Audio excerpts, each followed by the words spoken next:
அஸ்ஸலாமு அலைக்கும் வரஹ்மத்துல்லாஹி வபரகாத்துஹு. சகோதரர் அறிமுகப்படுத்தின மாதிரி நான் வந்து ஒரு தீவிர நாத்திகனாக இருந்தேன். 10 நிமிஷம்ன்ற நேரத்தை கருதி கொஞ்சம் சுருக்கமாகவே எல்லாத்தையும் சொல்லிடுறேன். 25 வருஷம் நான் வந்து ரொம்ப தீவிர நாத்திகன். இறைவன்லாம் ஒன்றும் கிடையவே கிடையாது. ஏன்னா நான் முன்னாடி இருந்தது இந்து இதில், அதில் வந்து மூட நம்பிக்கைகள் நிறைய இருக்கும், கேள்விகளுக்கு பதில் எதுவும் கிடைக்காது நான் எனக்கு. அதனால் வந்து சரி இது சரியாக இல்லை அப்படின்னு சொல்லிட்டு எனக்கு அப்போ இஸ்லாத்தை பற்றின பெரிய அறிமுகம்லாம் நண்பர்லாம் இருந்தாங்க. எனக்கு அதை பற்றின அறிமுகம் இல்லாதனால நான் வந்து நாத்திகனா போயாச்சு. 25 வருஷம் நாத்திகர்களுக்கு வந்து அல்லாவே சொன்ன மாதிரி ரசூலா சொன்ன, அதாவது இந்த உலகம்தான் வந்து சொர்க்கம்ன மாதிரி, அது சொர்க்கம் மாதிரி தான் நமக்கு காட்டப்பட்டது. நல்ல ஒரு உழைப்பு. ஏன்னா நாத்திகர்களுடைய இதை வந்து உழைக்கிறது அறிவு, இந்த நான் உழைக்கிறேன் எனக்கு வருது, இந்த மாதிரி ஒரு வட்டத்துக்குள்ளே தான் நம்ம சுற்றிட்டு இருப்போம். அதனால் பார்த்தீங்கன்னா என் வாழ்க்கை வந்து தேவைகள் அதிகமாக இருந்தது தான் எனக்கு வந்த பிரச்சனையே. எல்லாருக்கும் சரி, தேவைகள் எல்லாமே கிடைச்சதுதான் பிரச்சனை. எல்லாருக்கும் வந்து தேவைகள் கிடைக்காதான் தேடுறது அளவுக்கும், எனக்கு எல்லாமே கிடைச்ச பிறகு தான் எனக்கு வந்து வெறுமையாக இருந்தது.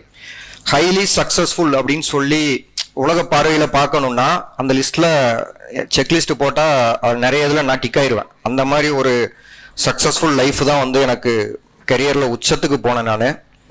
நான் பல லட்சங்களில் சம்பளம், பல நாடுகள்லாம் சுற்றுற வாய்ப்பு. ஓகே, அப்போ உழைக்கிறோம், ஹார்ட் ஒர்க் பண்ணுறோம், நமக்கு கிடைக்குது போல் அவுட்புட்டு அப்படின்றதில் ஏறி படிகள் ஏறி மேலே போயிட்டே இருந்தேன். உச்சத்துக்கு போனோடனே ஒரு வெறுமை வரும்னு சில பேருக்கு தெரியும். அந்த மாதிரி ஒரு வெறுமை வருது. என்ன இது எல்லாமே நமக்கு வந்துருச்சு, ஆனாலும் ஏதோ ஒன்று இல்லையே, என்ன மிஸ் ஆகுது அப்படின்னு பார்த்தா நான் வாழ்கிற உலகம் ஒன்று இருக்குது. நான் ஏதாவது கீழே இருந்தால் கூட தெரிஞ்சிருக்காது. மேலே உச்சத்துக்கு போனப்பறம் அந்த உலகத்துக்குள்ளே போனால் நான் சந்திக்கிற மக்கள்லாம் வந்து பார்த்தீங்கன்னா குறைஞ்சது ஒரு 100 கோடி ரூபாயாவது வச்சுருப்பாங்க சொத்தாவே. அந்த மாதிரி மக்களோடு தான் என்னுடைய தினசரி வாழ்க்கையே ஓடும் அந்த பதவியில் இருக்கும்போது. ஆனால் ரொம்ப ஒரு இன்செக்யூர்டாக இருக்காங்க, உலகத்தை பற்றின பயத்திலே வாழ்கிறாங்க. ஒரு 100 ரூபா கூட யாருக்கும் கொடுக்குறதுக்கு பல தடவை யோசிக்கிறாங்க. பணத்தை ரொம்ப இறுக்கமாக வச்சுக்கிறாங்க, உள்ள இறுக்கமாக இருக்குது. ஆனால் அவங்களுக்கு நிறைய வசதி வாய்ப்புகள் இருக்குது. எதிர்காலம் சொன்னாலே பயம் இருக்குது அவங்கக்கிட்ட. நானும் அந்த கேட்டகிரி தான் பார்க்குறேன். ஏன் இவங்கெல்லாம் இப்படி இருக்காங்க? இந்த மாதிரி எனக்கு ஒரு பல வருஷங்களாக ஓடுது, உள்ளத்துக்குள்ளே ஓட ஆரம்பிக்குது.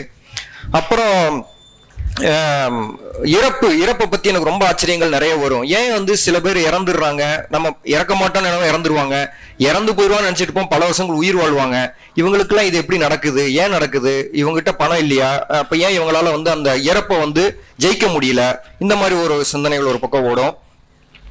அப்புறம் பாத்தீங்கன்னா நம்ம யார் பேச்சை கேட்கணும்? அப்பா அம்மா ஒரு பக்கம், ஒரு மனைவி ஒரு பக்கம் இருக்கலாம், நண்பர்களா இருக்கலாம், இல்ல கம்பெனில வேலை செய்யறாங்க. ஸோ ஒருத்தர் ஒன்னொன்னு சொல்லுவாங்க. இது யார் எது கரெக்ட் எது தப்பு? சில சமயம் 2 தப்பு, 2 சமயம் 2. அப்ப குழப்பம் இருந்துகிட்டே இருக்கும். ஒரு காலத்துக்கு சில பேரோட கேட்போம், அப்ப யாரு நிரந்தரமா நம்ம யாரோடைய இதை ஃபாலோ பண்ணி போகணும் வாழ்க்கையில? இது ஒரு குழப்பம் ஒரு பக்கம் ஓடிட்டே இருக்கும். அப்புறம் பாத்தீங்கன்னா இந்த உலகம் நம்மளை வந்து நீ ஓடு ஓடு ஓடு உழைக்கணும், நீ தன்னம்பிக்கை. நான் நிறைய இதெல்லாம் பார்த்தாச்சு. இப்போ யாராவது பேசினாலே எனக்கு வந்து நான் சொல்லிடுவேன், பாய் இதில் வேண்டாம், இதெல்லாம் நான் பார்த்துட்டேன் 25 வருஷம். இந்த மோட்டிவேஷனல் ஸ்பீச் எல்லாம் பேசினாலே நான் எஞ்சி போயிடுவேன். ஏன்னா அதெல்லாம் நான் வாழ்க்கையில் பார்க்காதது இல்லை. நியூயார்க் பெஸ்ட் செல்லர்னு ஒரு 50-100 புக்கு படிச்சிட்டேன் நான் இதுக்கு முன்னாடியெல்லாம். அந்த மாதிரி வெறிய வச்சு ஓட விடுவாங்க, ரேட் ரேஸ்ன்னு சொல்லுவாங்க இங்கிலீஷில். அது ஓடிக்கிட்டே இருக்கணும். அந்த இதையும் நான் பார்க்குறேன். அதுக்கு எண்டே இல்லை. ஓடுறோம் ஓடிட்டே இருக்கோம். நான் வந்து நல்லா கல்யாணம் பண்ண புதுசில் வந்து ஒரு வீடு, ஒரு அரை கிரவுண்டு, ஒரு காரு, இதான் என் வாழ்க்கையோடைய பெரிய லட்சியமே. அதையெல்லாம் கடந்து போயாச்சு. ஆனாலும் திருப்தி இல்லை, அடைய முடியல எதையுமே. ஏன் அப்படின்ற ஒரு குழப்பங்களாக ஓடுது. அப்போ வாழ்க்கையோட குறிக்கோள் தான் என்ன எல்லாருக்கும்? இது ஒரு குழப்பம். ஏன்னா நான்லாம் எப்படி வாழ்ந்தேன்னா, டைம் இஸ் ஈக்குவல் டு மணி. டைம்னா டைரக்டா தான், அவுட்புட் வந்து எனக்கு பணம் தான். நாத்தியனா இருக்கும்போது பணம் தான் டைரக்டா. 1 மணி நேரம் செலவழிச்சுன்னா எவ்வளோ ரூபா வரும்? வராதுன்னா அந்த நேரத்தை செலவழிக்க மாட்டேன். அது சுயமா இருந்தாலும் வெளியில இருந்தாலும். இப்படி ஒரு மைண்ட் செட்ல வாழ்ந்தாலும் நான் பொறுமைன்றதெல்லாம் கொஞ்சம் எனக்கு என்னுடைய அகராதியிலே முன்னாடி காலத்தில் இல்லாத ஒரு விஷயம். இதுக்கெல்லாம் அத்தாட்சியா என் கூட ஒர்க் பண்ண ஒரு சகோதரர் இங்கே தான் வந்து உட்கார்ந்துருக்காரு. அவர் தான் என்னுடைய முன் வாழ்க்கையும் தெரியும், பின் வாழ்க்கையும் தெரியும் அவருக்கு. இது ஒரு பக்கம் ஓடிட்டு இருக்கு. நான் போய் ஒரு 11 வருஷம் சவுதி, குவைத்தை தவிர மித்த மிடில் ஈஸ்ட்ல எல்லா கண்ட்ரிலையும் போய் வேலை சம்பந்தமா நான் வாய்ப்பு கிடைக்குது. அங்கே போய் உழைக்கிறதுக்கான வாய்ப்பு. அங்கே பார்க்குறேன் மக்கள் வந்து இந்த இஸ்லாமியர்கள்லாம் பார்த்தோன்னா ரொம்ப அமைதியா, அது ஏழையா இருக்கலாம், பணக்காரனா இருக்கலாம், அவங்களுக்குள்ள ஒரு அமைதி இருக்கு. ரொம்ப கூலா இருக்காங்க, பொறுமையா இருக்காங்க. எனக்கு ஆச்சரியமா இருக்கும், என்னடா இது நம்மலாம் பரபரப்பா இருக்கும், இவங்கெல்லாம் இவ்வளவு பொறுமையா இருக்காங்களே. என்ன ரொம்ப ஏழையா இருப்பாங்க. குழந்தைங்க கேட்டா அங்கெல்லாம் 10, 11 ஈஸியா சொல்லுவாங்க. 4, 5 கீழே சொல்றதே கம்மி.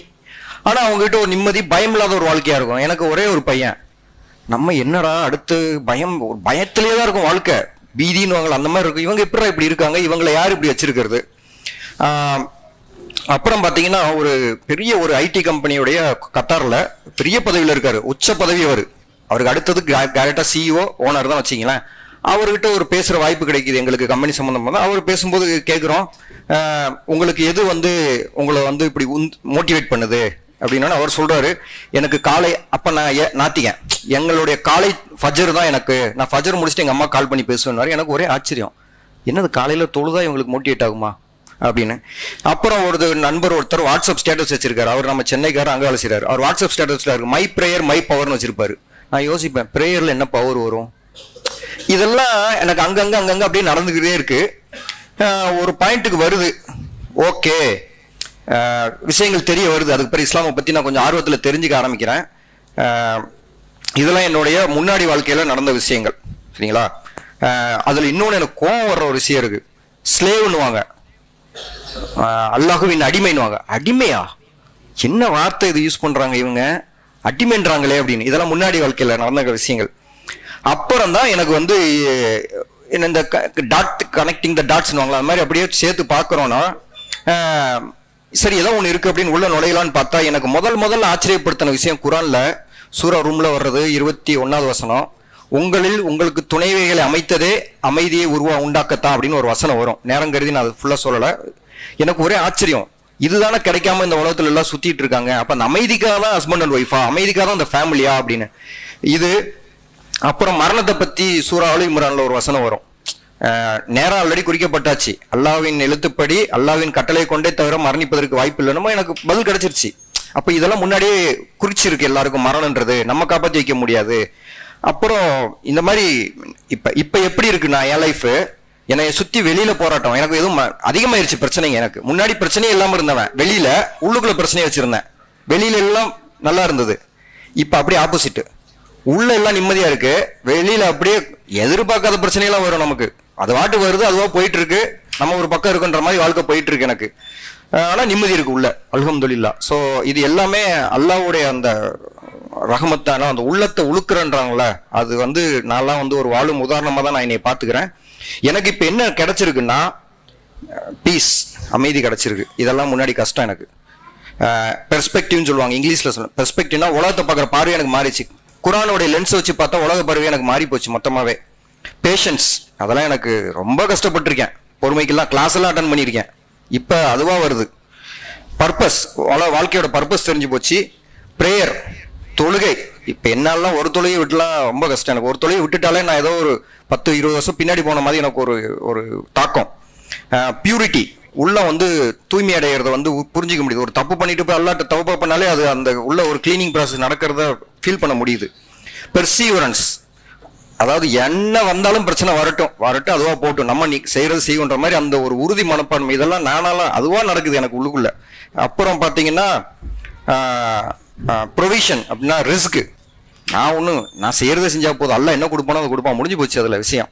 ப்ரையாரிட்டி, எதை ப்ரையாரிட்டைஸ் பண்ணணும், ஆக்கிராவை ப்ரையாரிட்டைஸ் பண்ணணும், துனியாவை செகண்டரி ஆகணும். அப்ப எதை ப்ரையாரிட்டைஸ் பண்ணணும், வாழ்க்கையில எதை நோக்கி நம்ம போகணும், இது தெளிவா தெரியுது. பிரின்சிபிள் அப்படின்னா ஹராம் எது, ஹலால் எது பண்ணணும் பண்ணக்கூடாது, எத்திக்ஸ் சொல்லுவாங்க, வேல்யூ சிஸ்டம், இது எல்லாம் மாரல் சிஸ்டம் எல்லாம் இஸ்லாமுக்குள்ள அப்படியே ஒரு புக் மாதிரி இருக்கு. காலையில எந்திரிச்சதுல இருந்து நைட்டு தூங்குற வரைக்கும் இருக்கு, பிறந்ததுல இருந்து இறப்பு வரைக்கும் இருக்கு, எல்லாமே ஒரு யூசர் மேனுவலா இருக்கு இஸ்லாம்ல, அல்ஹம்துலில்லாஹ். ஸோ அதனால இதுல இன்னொரு ஆச்சரியமான விஷயம் எனக்கு முன்னாடி பார்த்ததை நான் அதை மட்டும் சொல்லி முடிச்சுக்கிறேன், இன்னும் ஒரு நிமிஷம் இருக்கு. நான் சவுதியில இவங்கெல்லாம் பார்க்கும்போது எனக்கு ஒரு ஆச்சரியம் என்ன வரும்னா, இவங்க சிலை எதுவும் இல்லை, உருவம் எதுவும் இல்லை, இவங்களை கட்டுப்படுத்தி வச்சிருக்கிற அந்த ஃபோர்ஸ் யாரு? ஏன்னா அப்ப நான் நாத்திகன் இல்லையா, எங்களுக்கு அந்த ப்ரூஃப் தேவை. யோசிக்கிறேன், சிலை இல்லை, உருவம் இல்லை, எதுவுமே இல்லை, இவங்க அல்லான்றாங்க, ஆனா எப்படி இவங்களை அந்த ஃபோர்ஸ் கட்டுப்படுத்தி வச்சிருக்கு? அதெல்லாம் பெரிய ஆச்சரியமான ஒரு விஷயம். ஆனா இப்ப நான் உள்ள வந்தப்பதான் நானே அதை அனுபவிக்கும் போது எனக்கு அது தெரியுது. அதே மாதிரி இந்த அஸ்ஸலாமு அலைக்கும் சொல்லுவாங்க, அங்கெல்லாம் ரொம்ப இப்ப இங்க குறைவா இருக்கு, அங்கெல்லாம் அதுதான் சொல்லுவாங்களே, ஒரு பெரிய பதவியில இருப்பாரு, நம்ம அப்படி கிராஸ் பண்ணி போவோம், யோசிக்கவே மாட்டாங்க. அவங்க கூட்டி பெருக்கிறவங்களையும் பார்த்தாலும் அஸ்ஸலாமு அலைக்கும், அவர் பதவி பார்த்தீங்கன்னா வைஸ் பிரசிடென்ட் ஹெட்னு உட்காந்துருப்பாங்க. அதெல்லாம் எனக்கு ரொம்ப நல்ல ஒரு தாக்கத்தை ஏற்படுத்தின விஷயங்கள். ஸோ இதெல்லாம் தான் எனக்கு அல்லாஹ் எனக்கு இந்த பாதையை அமைச்சு கொடுத்து இஸ்லாத்துக்குள்ளே என்னைய கொண்டு வரக்கான ஒரு பாதையை எனக்கு அமைச்சதுன்றது நினைக்கும் போது எனக்கு ரொம்ப சந்தோஷமா இருக்குது. எல்லா புகழும் நன்றியும் இறைவன் ஒருவனுக்கே. நான் இஸ்லாத்தை ஏற்று 2 வருஷம் ஆச்சு. ஆனால் முழுமையாக தொழுகிறதுலேருந்து ரம்ஜானை எல்லாம் அதாவது பண்ணுறதுலேருந்துன்றது 1 வருஷம் தான். இங்கே தான் முத வந்த இந்த போன ரம்ஜானுக்கு இங்கே தான் ஃபஸ்ட்டு வர்றேன். இப்போ அடுத்த ரம்ஜானை நோக்கி வந்திருக்கு அல்ஹம்துலில்லாஹ். ஸோ இதை பகிர்றதுக்கு எனக்கு வாய்ப்பு கொடுத்த ஏக இறைவன் அல்லாஹ்வுக்கு எல்லா புகழும் நன்றிகளும். அஸ்ஸலாமு அலைக்கும் வரஹ்மத்துல்லாஹி வபரகாத்துஹு.